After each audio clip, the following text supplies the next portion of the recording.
बच्चों, हम मनोवृत्ति का टॉपिक कर रहे थे। मनोवृत्ति के टॉपिक में हमने पिछले जो वीडियो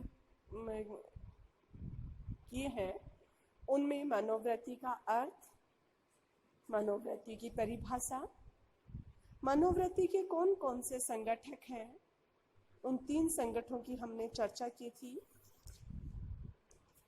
मनोवृत्ति की विशेषताएं,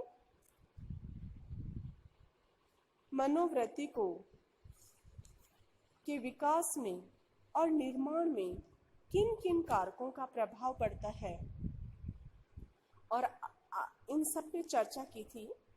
आज इस वीडियो में हम कर रहे हैं कि मनोवृत्ति के कार्य कौन कौन से हैं। प्रत्येक व्यक्ति विभिन्न तरह के उद्दीपकों, व्यक्तियों, घटनाओं के बारे में किसी न किसी तरह की एक मनोवृत्ति का निर्माण करता है।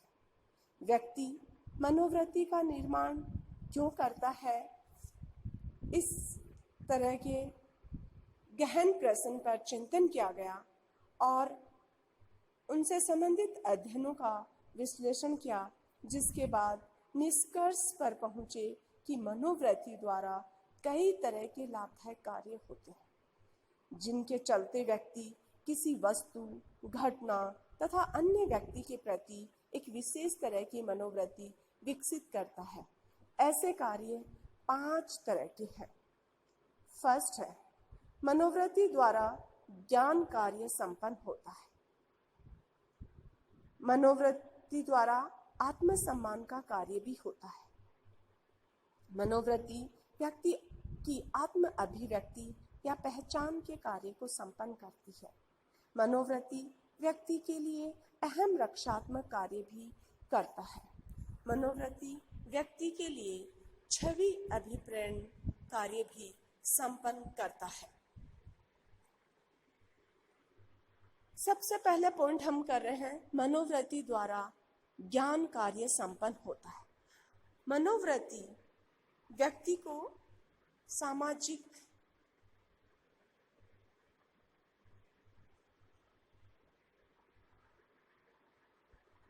अंतःक्रियाओं तथा उद्दीपकों की व्याख्या करने में तथा मनोवृत्ति संगत सूचना के प्रति तेजी से अनुक्रिया करने में मदद करता है। कई मनोवैज्ञानिक अध्ययनों से भी यह सिद्ध हुआ है।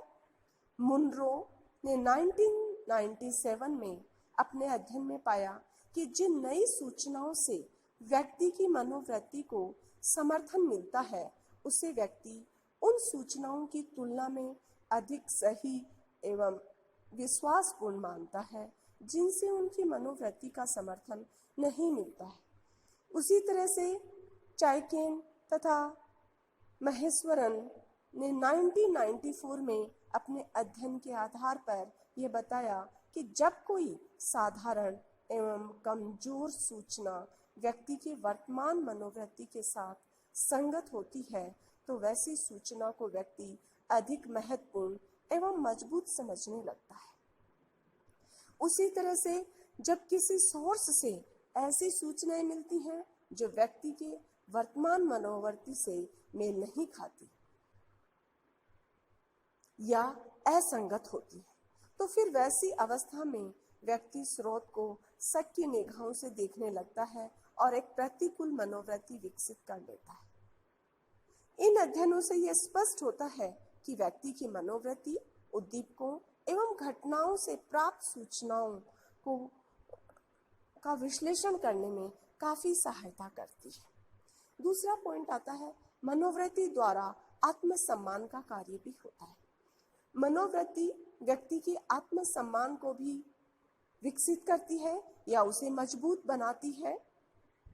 मैनस्टेड ने 2000 में अपने विचार दिए कि जब व्यक्ति में किसी विशेष तरह के विश्वास या सिद्धांत के प्रति आस्था से कोई मनोवृत्ति बनती है और फिर व्यक्ति उस मनोवृत्ति के प्रति जुड़ा रहता है, तो उससे उसमें एक आत्मसम्मान का भाव उत्पन्न होता है। सच्चाई यह है कि व्यक्ति जब किसी विशेष मनोवृत्ति पर कायम रहता है तो उसमें अलग अलग तरह के संवेग का अनुभव होता है।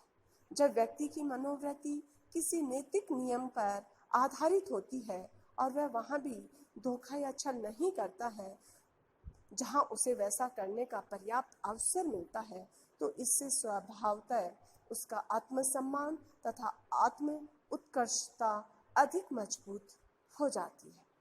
नेक्स्ट पॉइंट आता है मनोवृत्ति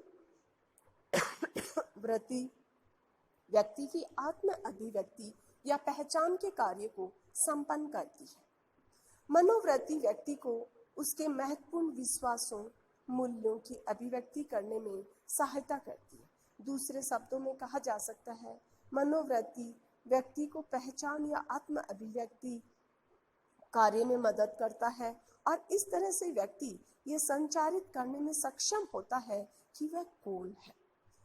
इस तरह के आंकड़ों के समर्थन में फ्लोमिंग ने 2000 में एक अध्ययन किया जिसमें यह पाया गया कि पुरुषों द्वारा किसी कंपनी के उत्पाद के प्रति उस समय अधिक पॉजिटिव एवं अनुकूल मनोवृत्ति दिखलाई गई जब उसकी सोच या विश्वास ये थी कि अन्य पुरुषों द्वारा उसे पसंद किया गया था, तथा उसी तरह से महिलाओं द्वारा उत्पाद के प्रति पॉजिटिव मनोवृत्ति पर उस समय अधिक विकसित की गई जब उसकी सोच या विश्वास ये थी कि अन्य महिलाओं द्वारा भी उसे पसंद किया गया। ये इस विवरण से यह स्पष्ट हुआ है कि व्यक्ति विशेष मनोवृत्ति दिखाकर अपने मूल्यों एवं विश्वासों को प्रदर्शित करने में सक्षम होता है। नेक्स्ट पॉइंट आता है, मनोवृत्ति व्यक्ति के लिए अहम रक्षात्मक कार्य भी करता है। कार्टज ने 1960 में बताया कि मनोवृत्ति कभी कभी व्यक्ति के लिए अहम रक्षात्मक कार्य भी करता है।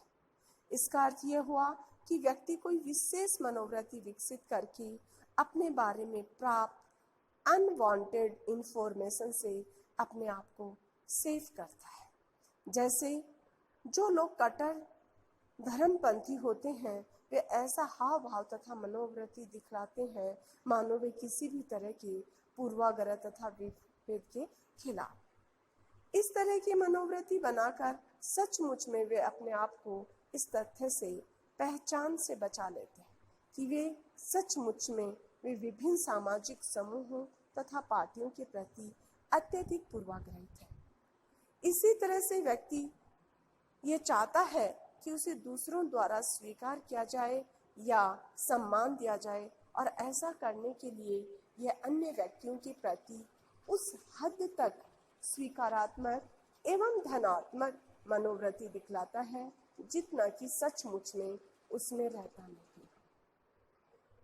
मनोवृत्ति नेक्स्ट पॉइंट आता है, मनोवृत्ति व्यक्ति के लिए छवि अभिप्रेरण कार्य भी संपन्न करता है। मनोवृत्ति व्यक्ति के लिए छवि अभिप्रेरण कार्य भी करता है।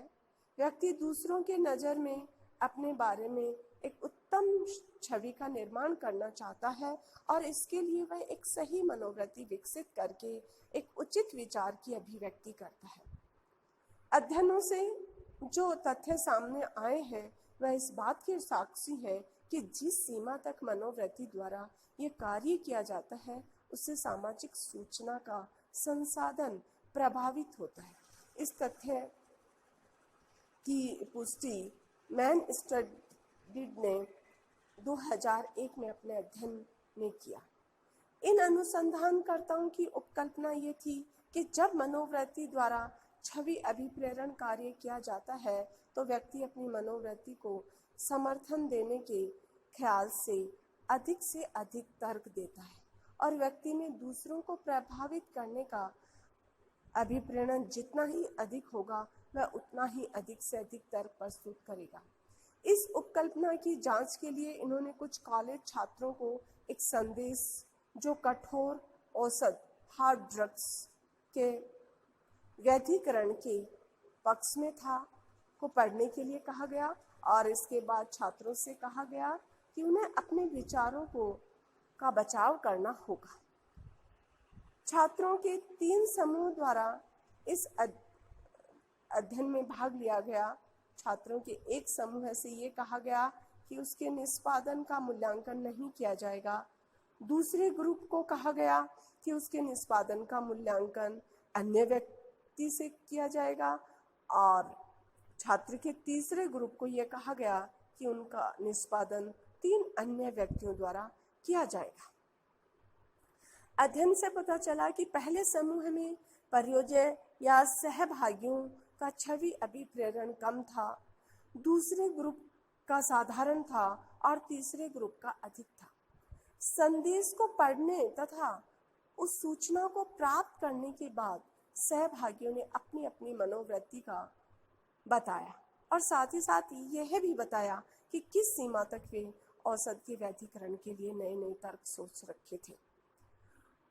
उपकल्पना के अनुसार परिणाम में देखा गया कि उच्च अभिप्रेरण अवस्था यानी तीसरे समूह के सहभागियों द्वारा अधिक से अधिक नए नए तर्क दिए गए और इन लोगों ने यह भी कहा कि वे इन तर्कों को अधिक से अधिक उपयोग करके दूसरे लोगों को प्रभावित करेंगे। इस अध्ययन से यह स्पष्ट हो जाता है कि मनोवृत्ति से छवि अभिप्रेरण का कार्य जितना ही अधिक संपन्न होगा उतना ही अधिक व्यक्ति अपने विचारों को समर्थित करने के लिए अधिक से अधिक तर्क प्रदान करने की कोशिश करेगा।